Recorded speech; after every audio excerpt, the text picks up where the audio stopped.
Baramati agro कथित गैरव्यवहार प्रकरणी आमदार रोहित पवारांची आज ईडी चौकशी। शरद पवार गट ईडी विरोधात आंदोलन करण्याच्या तयारीत। अयोध्येत रामाच्या दर्शनाचा आजचा दुसरा दिवस। कडाक्याच्या थंडीत राम मंदिरात भाविकांची गर्दी कायम। गर्दीच्या नियंत्रणासाठी लखनौमधून अयोध्येला जाणाऱ्या बस रोखल्या। अयोध्येत पहिल्याच दिवशी 5 लाख भाविकांनी घेतलं श्रीरामाचं दर्शन। गर्दीच्या नियोजनासाठी उत्तर प्रदेशचे मुख्यमंत्री योगी आदित्यनाथ अयोध्येत। सुप्रीम कोर्टात मराठा आरक्षणाबाबत क्युरेटिव्ह पिटिशनवर आज सुनावणी। जरांगेंच्या मराठा आरक्षण यात्रेचा आज 5वा दिवस। लोणावळ्यात मुक्काम।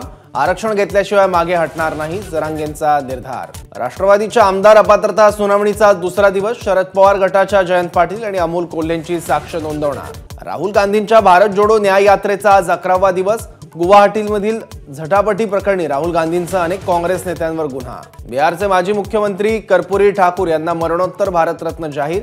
ठाकूर यांच्या 100व्या जयंतीच्या पूर्वसंध्येला केंद्र सरकारची घोषणा।